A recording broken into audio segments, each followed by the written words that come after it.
I mentioned at the start of this kind of discussion, or early on in this discussion, that there's two stated reasons why these things have to come in.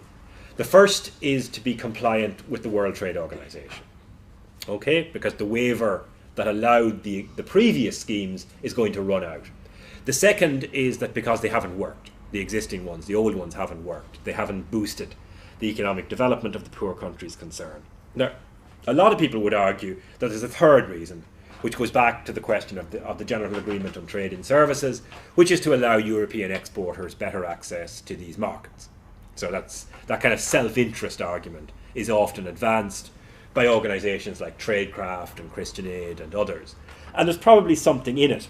And part of the evidence for that is that when the EU is negotiating these agreements, they're trying not just to introduce reciprocal free trade, to get rid of tariff barriers.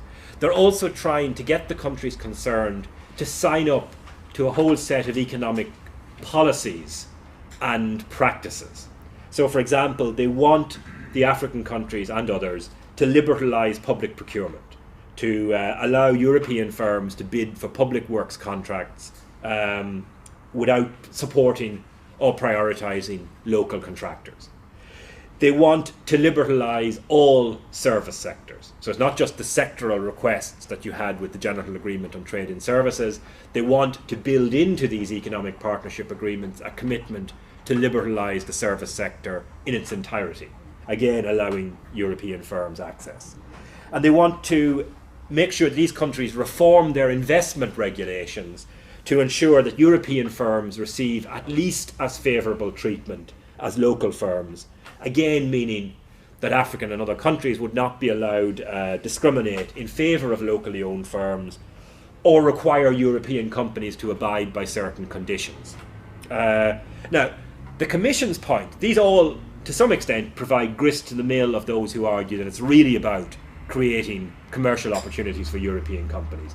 They'll be able to penetrate the service sectors, they'll be able to repatriate profits and operate their investments more freely with less regulation, they'll be able to crack open public procurement contracts and so on. And I think there probably is something in that. The Commission says it's not about self-interest. And I'm going to give you, because I think it's interesting, well I think it's interesting, not maybe just my nerdish tendencies, I'm going to give you a longish quote from a Commission document. EPAs, Economic Partnership Agreements, they say, are part of the overall effort to build up the economic governance framework.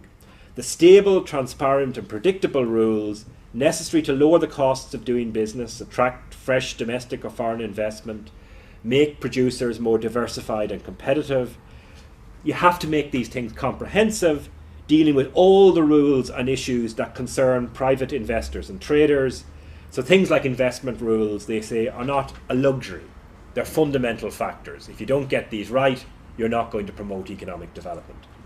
Now, for a lot of people, including myself, that is, even if it were genuinely believed to be true, is worrying, because it is trying to extend a trade agreement, which is worrying enough in its own right, into areas of domestic economic governance. It's seeking to dictate to other countries what their policies should be across a whole range of areas of regulation.